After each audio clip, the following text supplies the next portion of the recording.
আসসালামু আলাইকুম। আপনারা আমার স্ক্রিনে দেখতে পাচ্ছেন যে ছবিগুলো, এর নাম হচ্ছে থাম্বনেইল। কন্টেন্ট ক্রিয়েশনের এই যুগে সবকিছুতেই আমরা কন্টেন্ট আকারে পেয়ে থাকি। আমাদের সামনে সবকিছুই যেন কন্টেন্ট আকারে আসে। কন্টেন্ট ক্রিয়েটররা অনেক কষ্ট করে একটা ভিডিও আমাদের জন্য মেক করে। যে ভিডিওটা মেক করে এটা শুধু একজন কন্টেন্ট ক্রিয়েটরই ক্রিয়েট করেন না, এটা অনেক কন্টেন্ট ক্রিয়েটররাই ক্রিয়েট করেন। যে ভিডিওগুলো আমাদের সামনে আসে তার মধ্য থেকে আমরা একটি ভিডিওকে বাছাই করি। কিভাবে ভিডিওটা বাছাই করি? একটা ভিডিও যখন আমাদের সবার উপরে যে পিকচারটা থাকে সেটাই মানে ফার্স্ট লুকিং পিকচার, সেটাকেই আমরা থাম্বনেইল বলে থাকি। এই থাম্বনেইলটা যত অ্যাট্রাকটিভ হয় আমরা সেই ভিডিওটাতে ক্লিক করি এবং সেই ভিডিওটাই দেখে থাকি। এই কন্টেন্ট ক্রিয়েটররা বিভিন্ন সোশ্যাল প্ল্যাটফর্ম যেমন হচ্ছে ইউটিউব, ফেসবুক, টিকটক এবং অনেক জনপ্রিয় মাধ্যমে পোস্ট করে থাকে, যেগুলো আমরা এই মাধ্যমগুলোর মধ্যে পেয়ে থাকি। তো কন্টেন্ট ক্রিয়েটরদের মধ্যে সব থেকে জটিল এবং কষ্টসাধ্য এবং ইউনিক একটা জিনিস তৈরি করতে অনেক কষ্ট ফেস করতে হয়। তার মধ্যে অন্যতম হচ্ছে থাম্বনেইল ক্রিয়েশন। সো থাম্বনেইল ক্রিয়েশনের জন্য আসলে অনেক ধরনের ওয়ে ব্যবহার করা যায়। যেমন আমরা গুগলে গিয়ে যদি থাম্বনেইল লিখে সার্চ দেই, সেক্ষেত্রে আমরা দেখতে পারবো থাম্বনেইল ক্রিয়েশনের জন্য অনেক আধুনিক অপশন রয়েছে, যেমন ক্যানভা, অ্যাডোবি, ফেভিক, গুগল সহ অনেক রিসোর্স থাকবে যেগুলোর মাধ্যমে অনলাইনে থাম্বনেইল তৈরি করা যায়। এরপরেও আমরা যদি দেখি থাম্বনেইল ক্রিয়েশনের জন্য অনেক ফ্রিল্যান্সার হায়ার করে অনেক দামে, এমনকি একটা থাম্বনেইলের জন্য $100 পর্যন্ত ইউজ করে একজন কন্টেন্ট ক্রিয়েটর একটা থাম্বনেইল ক্রিয়েট করে থাকে। সো চলুন আজকে আমরা দেখব থাম্বনেইল ক্রিয়েশনের জন্য সব থেকে অথেন্টিক এবং বেস্ট যে থাম্বনেইল ডিজাইনের ওয়ে, সেটা হচ্ছে অ্যাডোবি ফটোশপ এবং অ্যাডোবি ইলাস্ট্রেটর। সো চলুন আমরা আজকে দেখব অ্যাডোবি ইলাস্ট্রেটরের মাধ্যমে কিভাবে একটা বেস্ট থাম্বনেইল অনেক সহজে তৈরি করা যায়। তো থাম্বনেইল ক্রিয়েশনের জন্য আমাদের অ্যাডোবি ইলাস্ট্রেটরকে আমরা ইউজ করব আজকে। ফার্স্টে অ্যাডোবি ইলাস্ট্রেটর সফটওয়্যার লাগবে। যে সফটওয়্যারের মধ্যে আমরা যেহেতু থাম্বনেইল ক্রিয়েট করব, এই সম্বন্ধে আমাদের একটু তথ্য জানা দরকার যে থাম্বনেইলের সাইজ কত হবে। আমরা যদি গুগলে গিয়ে ইউটিউব থাম্বনেইল সাইজ লিখি, তাহলে গুগল আমাদেরকে সহায়তা করবে যে বেস্ট থাম্বনেইল সাইজ কোনটি। আমরা দেখতে পাচ্ছি ইউটিউব থাম্বনেইলের সাইজটা হচ্ছে 1280x720 পিক্সেল। সো আমরা অ্যাডোবি ইলাস্ট্রেটরে যাব। অ্যাডোবি ইলাস্ট্রেটর থেকে আমরা ওপেন করলেই যে ইন্টারফেসটা দেখতে পাবো, এটা ফার্স্ট ইন্টারফেস। আমরা এখানে ক্রিয়েট নিউ এ ক্লিক করব। ক্রিয়েট নিউ এ ক্লিক করার পরে এখান থেকে আমরা ওয়েবে ক্লিক করব। ওয়েবে ক্লিক করার পরে আমরা এখান থেকে রাইট সাইডে যদি দেখি উইথ, হাইট এবং পিক্সেল সবকিছু দেখতে পারবো এখানে। আমরা যদি এখানে দেখি উইথ আমাদের হচ্ছে 1280 ছিল, এটা 1280, আর হাইট হবে আমাদের 720। এখানে মোর সেটিং থেকে আমরা ক্লিক করে এখানে ডিফল্ট ভাবে 72 ppi দেওয়া আছে, যেটা আমরা আসলে হাইস্ট দিব, যেটা হলো কালার মোড, হাইস্ট কালার মোড এবং রাস্টার ইফেক্ট, যেটা আমরা সর্বোচ্চ রেজলিউশন দিয়েই ক্রিয়েট করব। দিয়ে ক্রিয়েট ডকুমেন্টে যাব। ক্রিয়েট ডকুমেন্টে ক্লিক করলে আমাদের যে সাইজটা আমরা ইন করলাম সেই সাইজের জন্য আমাদের একটা ডকুমেন্ট তৈরি হয়ে গেছে। আমরা ফার্স্টে কাজ হবে এই ডকুমেন্টটা সেভ করা। ফাইল থেকে সেভ এজে গিয়ে আমরা এখানে ফাইল সেভ টাইপটাকে ইপিএস করে দিব। ইপিএস থেকে আমরা যদি এখানে ফাইলটার নামটা দেখি, আমি এটা দিলাম নাম দিয়ে সেভে ক্লিক করি, সেক্ষেত্রে ফাইলটা সেভ হবে। ওকে,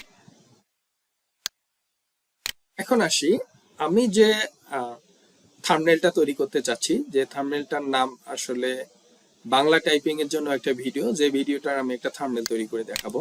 তো ফার্স্টে আমি কাজ করব এই টুলস থেকে, আমি এখানে রেক্ট্যাঙ্গেল টুল থেকে এখানে ক্লিক করে 1280 এখানে 720 ওয়াইড দিয়ে ওকে করব। ওকে করার পর যে নতুন আমার রেক্ট্যাঙ্গেলটা আসলো, এটার আমি ফার্স্টে কালার চেঞ্জ করে নিব। কালার আমি বর্ডার কালারটাকে এখানে ক্লিক করে নান করে দিব। দেন এখানে ফিল কালারটাকে আমি ইয়েলো করে দিব। ইয়েলো করে এই কালারটা আমি চাচ্ছি যে নর্মাল করার জন্য আমি একদম হালকা কালার সিলেক্ট করে ওকে করব। দেন আমার এটা হচ্ছে সিলেক্ট টুল দিয়ে আমার এই যে রেক্ট্যাঙ্গেলটা আমি এটা অ্যালাইন করে মিডিলে নিয়ে যাব। মিডিলে নিয়ে গেলাম, ভার্টিক্যালি এবং হরিজন্টালি বোথ সাইডে আমি মিডিলে নিয়ে গেলাম। তারপরে আমি এখানে একটা পিকচার অ্যাড করব। আমি এটাকে লক করে দেব এটাকে সিলেক্ট করে কন্ট্রোল কিবোর্ড থেকে কন্ট্রোল টু চাপলে এটা লক হয়ে যাবে। আমি এখন একটা ইমেজ ইনসার্ট করব, ফাইল থেকে প্লেস, প্লেস থেকে আমি অ্যাড করব। সো সেই ইমেজটা আমি নিচ্ছি, প্লেস, প্লেসে আমি এখানে প্লেস ড্র্যাগ করলে এটা প্লেস হয়ে যাবে। দেন এটাকে আমি হরিজন্টালি এটাকে অ্যালাইনমেন্ট মিডিলে নিয়ে গেলাম। সো তারপরে আমি কি করব, তারপরে আমি এখানে একটা টেক্সট লিখব। টেক্সটটা আমি লিখছি, এখানে টেক্সট টুল থেকে ক্লিক করলাম, ক্লিক করে আমি টেক্সটের সাইজটা ফার্স্ট অনেক বড় করে দিচ্ছি। দেন হচ্ছে আমি যেহেতু বাংলায় লিখবো, এখানে ফন্ট আমি চেঞ্জ করে দিচ্ছি।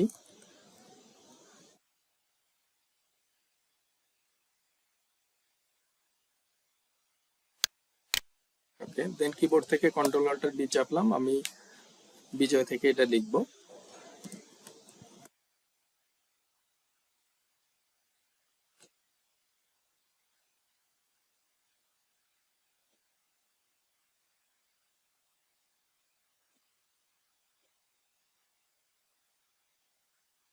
টাইপ করার পরে এই টেক্সটটাকে আমি মিডিল অ্যালাইনমেন্ট করব। দেন হচ্ছে অ্যালাইন আমি পেজ থেকেও সেন্টার করে দিব। তারপর কি করব, তারপর আমি এই সাইজটাকে চাচ্ছি আরো বড় করব। এখানে সাইড থেকে যদি আমি ক্যারেক্টার থেকে এটাকে আরো বড় করতে চাই, বড় ছোট, এবং আমাদের প্লেসমেন্ট যেটাকে বলি আমরা, প্লেসমেন্টটা আমরা ঠিক করে নিব।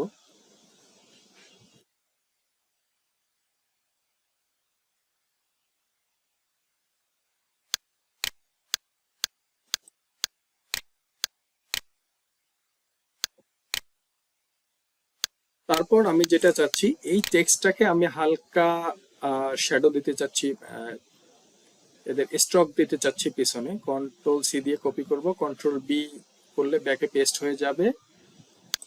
দেন আমি এটার স্ট্রোককে 3 করব, 3 করে এটার স্ট্রোক কালার হোয়াইট দিয়ে দেব। দেন সিলেক্ট টুল থেকে আবার এটাকে কন্ট্রোল সি এবং কন্ট্রোল বি চাপে আবার পিছনে পেস্ট করব। দেন এটাকে আমি স্ট্রোক আরো বড় করে দেন একটা হালকা টাইপের কালার দিব। এই কালারটাকে আমি অপাসিটি থেকে এটাকে 50% করে দিব।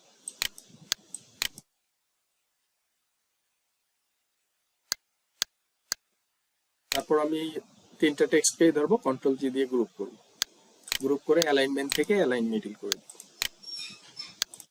তো এখন আমাদের এটা তৈরি হয়ে গেল। তো এখন এটাকে বড় ছোট যেভাবে আমরা করতে চাচ্ছি করব। তারপর যদি এখানে আরো ইমেজ দিতে চান, তাহলে আবার প্লেসমেন্ট থেকে ফাইল থেকে প্লেসে যাব।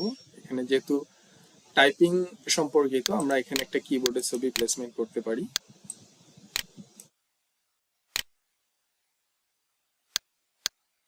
আমরা এটাকে একদম লো অপাসিটি করে দিতে পারি। তারপরে এটা তৈরি হয়ে গেলে আমরা এটাকে কিভাবে সেভ করব, ফাইলে ক্লিক করব, ফাইল থেকে এক্সপোর্ট, এক্সপোর্ট থেকে এক্সপোর্ট অ্যাজ। এখানে আমরা সেভ টাইপ দেব, সেভ টাইপ যেহেতু আমরা একটা থাম্বনেল করব, এটাকে জেপিইজি করব। এটা ফাইল নেম দিয়ে এক্সপোর্টে ক্লিক করব। দেন এখানে কোয়ালিটি যা আছে আমি সেম ডিফল্ট রাখলাম। দেন হচ্ছে সেভ। ওকে, চলুন আমরা দেখি যেটা তৈরি করলাম। আমরা এটা তৈরি করেছি, এটা আমরা যদি ওপেন করি, এটা হচ্ছে ফাইনাল লুক। তো কত সহজে তৈরি হয়ে গেল একটা থাম্বনেল, যেটা নাকি অনেক কঠিন, এবং কন্টেন্ট ক্রিয়েটররা এটা তৈরি করতে অনেক টাকা ইনভেস্ট করে এবং ফ্রিল্যান্সারকে দিয়ে হায়ার করে এটা তৈরি করে থাকে। সো এখন থেকেই নিজের থাম্বনেল তৈরি করুন নিজেই।